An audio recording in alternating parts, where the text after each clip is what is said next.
ராஜயோகம் டிவி நேயர்கள் அனைவருக்கும் வணக்கம். நம்ம ராஜயோகம் டிவில புது புது ஆன்மீக தகவலை தெரிஞ்சுட்டு வரோம். அந்த வகையில இன்னைக்கு ஆன்மீக தகவலை எடுத்து சொல்றதுக்காக ராஜயோகம் புகழ் ராஜயோகம் டாக்டர் கே ராம் சார் அவர்களை வெல்கம் பண்ணிடலாம். வணக்கம் சார். வணக்கம் சார். இந்த பொங்கல் திருநாள்ல ரொம்ப முக்கியமா பார்க்கப்படுறது இந்த மாட்டு பொங்கல் தான் சார். மாடுகளை கொண்டாடுற விதமா அந்த திருநாள் நடக்கும். அண்ட் மஞ்சு விரட்டு போன்ற இந்த நிகழ்ச்சிகள்லாம் நடக்கும் சார். இந்த மாட்டு பொங்கலுடைய சிறப்பு சொல்லுங்க சார். பொதுவாகவே தை பிறந்ததுன்னு வைங்களே, ஒரு 2-3 நாட்கள் விசேஷ நாட்களாக சாஸ்திர ரீதியாக சொல்லப்பட்டிருக்குது அப்படிங்கிறது உண்மை. பங்கமில்லாத பண்டிகை அப்படிங்கிறது தை திருநாளில் ஆரம்பிக்குது அப்படிங்கிறது உண்மையான விஷயம். அந்த மாதிரியான இந்த தை பொங்கலுக்கு அடுத்து வரக்கூடிய மாட்டு பொங்கல் அப்படிங்கிறது மிகப்பெரிய மகத்துவம் வாய்ந்ததாக சாஸ்திர ரீதியாக சத்தியமாக நிச்சயமாக சொல்லப்பட்டிருக்குது. ஆனால் நாம் என்ன பண்ணுறோம், விளையாட்டுக்காக நண்பர்கள் மத்தியில் பார்த்திங்கன்னா மாட்டு பொங்கல் என்று உங்களுக்கு பொங்கல் வாழ்த்துன்னு சொல்லி அனுப்புகிறோம் இல்லையா? எதுக்காக? அந்த மனுஷால மாடாக சொல்கிறோம் அல்லது கேலியாக கிண்டலாக பேசுகிறோம் அப்படிங்கிற விஷயத்தை நாம் வேடிக்கை எடுத்துக்கிறோம். அது அந்த மாதிரி கிடையாது அப்படிங்கிற விஷயத்தை இந்த நிகழ்ச்சியில் உங்களுக்கு பங்கம் இல்லாமல் சொல்ல கடமைப்பட்டிருக்கிறேன். அந்த மாடு அப்படிங்கிறது பார்த்திங்கன்னா மாடாக உழைச்சி ஓடாக தேய்க்கக்கூடிய ஒரு ஜீவராசி, ஓடாக தேயக்கூடிய ஒரு ஜீவராசி தான் இந்த மாடு அப்படிங்கிறது. அப்போ அந்த மாதிரி உழைப்பு ஒன்றை மட்டுமே பிழைப்பாக வைத்திருக்கக்கூடிய அந்த மாடு சம்பந்தப்பட்ட விஷயங்கள் மூலமாக மனுஷாளுக்கு உழைப்பு என்ற விஷயத்தை மதிப்பாக கொடுக்கக்கூடிய பொங்கலாக மாட்டு பொங்கல் இருந்துகிட்டு இருக்குது.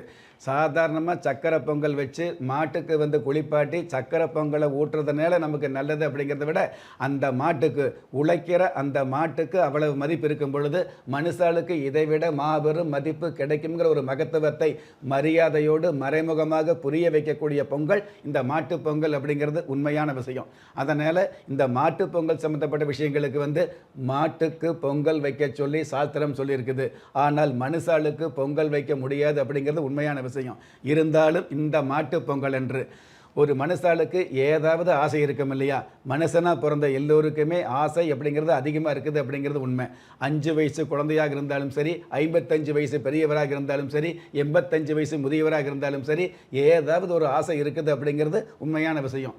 உங்களுடைய உள்ளத்தில் இருக்கக்கூடிய ஆசைகள் நல்ல முறையில் பலிதமாகணும், நிறைவேறணும் அப்படின்னா அதற்கு நம்ம என்ன பண்ணுறோம்? ஆன்மீகத்துக்காக கோயிலுக்கு போகிறோம், கடவுளுக்கு நன்றி சொல்வதற்காக கோயிலுக்கு போகிறோம் அப்படிங்கிறத விட அடுத்து நான் காரு வாங்கணும், ஆடம்பரமாக செல்லு வாங்கணும், அடுத்து வீடு வாங்கணும், சொந்த பந்தங்களுக்கு முன்னாடி பெருமையாக வாழ்ந்து காட்டணும், அவர் வாங்கின வாகனத்துக்கு மேலே ஆடம்பரமான வாகனம் நான் வாங்கணும், தன்னுடைய பங்காளி பிழைக்கிறதுக்கு மேலே நான் பிழைக்கணும், பங்காளி குழந்தை கான்வென்ட்டில் படித்தது அப்படின்னா நான் ஊட்டி கான்வென்ட்டில் படிக்க வைக்கணுங்கிற அந்த ஆசையோடு தான் ஆன்மீகத்தை அநேகம் பேர் நாடுகிறார்கள் அப்படிங்கிறது உண்மையான விஷயம். அந்த மாதிரி ஆசை இருக்கும் இல்லையா? அந்த ஆசையெல்லாம் இத்தனை கோயிலுக்கு போனோம், இத்தனை பொங்கல் வச்சோம், இத்தனை கெடா வெட்டணும், இத்தனை கோழி அறுத்தோம், இத்தனை விரதம் இருந்தோம், எதுவுமே நடக்கலை. சாமி இருக்குதா இல்லையான்னு சாமிக்கே சங்கடப்படுத்தக்கூடிய வாக்குகள் நிறைய பேருக்கு இருக்கு இல்லையா? அந்த மாதிரி உள்ளவர்களுக்கு உங்களுடைய ஆசைகளை சொல்லாமல் கொள்ளாமல் நிறைவேறக்கூடிய பொங்கல் இந்த மாட்டு பொங்கல் அப்படிங்கிறது உண்மை. எந்த மாதிரி? இந்த மாட்டு பொங்கல் அன்று காலை 6 மணியிலிருந்து 7 மணிக்குள்ளாக மாட்டு தொழுவும் சொல்லுவாங்க இல்லையா? கிராமங்களில் கட்டுத்துறைன்னு சொல்லுவாங்க. மாடுகளை கட்டி வைக்கக்கூடிய இடம் கட்டுத்துறையாக சொல்லப்பட்டிருக்குது. அந்த மாதிரி மாடுகளை கட்டி வைத்துள்ள அந்த கட்டுத்துறையில் காலை 6 மணியிலிருந்து 7 மணிக்குள்ளாக அந்த கட்டுத்துறையில் நின்று உங்களுடைய முழங்கால் முட்டி போட்டு கிழக்கு முகம் பார்த்து சூரிய பகவானை நோக்கி உங்களுடைய மனசில் இருக்கக்கூடிய குறைகளை, சில குறைகளை பெற்றவங்கிட்ட சொல்லலாம், சில ஆசைகளை அப்பா கிட்ட சொல்லலாம், சில விஷயங்களை நட்புகிட்ட சொல்லலாம், சில விஷயம் தோழிகிட்ட சொல்லலாம், சில விஷயம் காதல்கிட்ட சொல்லலாம். யாருக்கிட்டையுமே சொல்ல முடியாத ஆசை நிறைய பேருக்கு இருக்கும். அந்த ஆசைகளை அந்த விஷயங்களை பிரார்த்தனையாக சூரிய பகவானை பார்த்து வச்சுக்கிட்டீங்க அப்படின்னா, எப்போ மாட்டு பொங்கல் வரக்கூடிய அன்றைய நாள் காலை 6 மணியிலிருந்து 7 மணிக்குள்ளாக சூரிய பகவானை பார்த்து மண்டிக்கிட்டு அதாவது நீங்கள் பிரார்த்தனை வச்சுக்கிட்டீங்க அப்படின்னா பிரார்த்தனைகளுக்கு பலன் கிடைக்குது அப்படிங்கிறத விட உங்கள் ஆசைகளுக்கு உண்டான அற்புதமான வரம் கிடைக்கக்கூடிய ஒரு பொங்கலாக மாட்டு பொங்கல் அப்படிங்கிறது உண்மை. இதில் இன்னொரு மறைமுகமான விஷயம் என்னென்னு கேட்டிங்கன்னா, மனசில் நினச்சதெல்லாம் கேட்க முடியும் அப்படிங்கிற மாதிரி கேட்க முடியாது. இந்த மாட்டு பொங்கல் அன்று மண்டியிட்டு கிழக்கு முகம் பார்த்து சூரியனை பார்த்து பிரார்த்தனை பண்ணும் பொழுது தேவையில்லாத விஷயங்களை எல்லாம் நீங்கள் கேட்க முடியாது.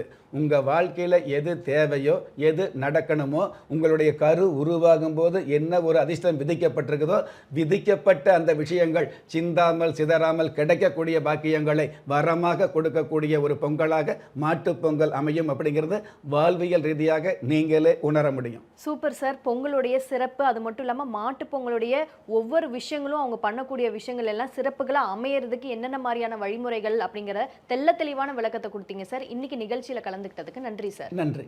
நம்ம ராஜயோகம் டிவியில் புத்தம் புதிய ஆன்மீக தகவல், தினப்பலன், மாத பலன், உங்களுக்கான அதிர்ஷ்ட எண்கள், உங்களுக்கான அதிர்ஷ்ட நிறம், உங்களுக்கான அதிர்ஷ்ட எழுத்துக்கள், இது எல்லாத்துக்கும் மேலே நீங்கள் வழிபட வேண்டிய தெய்வம் போன்ற விஷயங்களை உடனுக்குடன் நீங்கள் தெரிஞ்சுக்கணும்னு ஆசைப்பட்டீங்கன்னா நம்ம ராஜயோகம் டிவியை லைக் பண்ணுங்க, ஷேர் பண்ணுங்க, சப்ஸ்கிரைப் பண்ணிருங்க. கண்டிப்பாக அந்த பெல் பட்டனை ப்ரெஸ் பண்ண மறந்துடாதீங்க. வணக்கம். திறமை இருந்தும் வறுமையில் வாடுகிறீர்களா? விதியை நொந்து விரக்தியில் இருக்கிறீர்களா? முயற்சிகள் செய்தும் முன்னேற்றம் கிடைக்கவில்லையா? களஸ்திரம் அமையாமல் கவலைப்படுகிறீர்களா? தாய்மையடையாமல் தவித்து நிற்கிறீர்களா? நவரத்தினம் போட்டும் நன்மைகள் கிடைக்கவில்லையா? பெயர் மாற்றம் செய்தும் பிரயோஜனம் இல்லையா? எந்திரத்தை நம்பி மந்திரத்தை சொல்லியும் மாற்றம் கிடைக்கவில்லையா? எண்கணிதத்தை நம்பி எழுத்தை மாற்றியும் ஏற்றம் கிடைக்கவில்லையா? வாஸ்துவை நம்பி வாசலை மாற்றியும் வளம் காணவில்லையா? ஹோமத்தை வளர்த்து யாகத்தை செய்தும் யோகத்தை காணவில்லையா? திரும்பிய பக்கமெல்லாம் திண்டாட்டங்களையே சந்தித்த உங்களை யார் கைவிட்டாலும் ஆன்மீகம் கைவிடாது. ஆம், அண்ட நிழலும் இல்லை, ஆதரிக்க யாரும் இல்லாதவர்களை குலதெய்வம் கைவிடுவதில்லை. கிள்ளி கிடைக்கக்கூடிய யோகங்களை அள்ளிக் கொடுக்கக்கூடிய ஆன்மீக அற்புதம் குலதெய்வ விருட்சம். திக்கற்ற யாவரும் ஒப்பற்ற பயன்பெற வாங்கி பயனடைவீர். குலதெய்வ விருட்சம். குலதெய்வ விருட்சம், குடும்பமே சுபிட்சம்.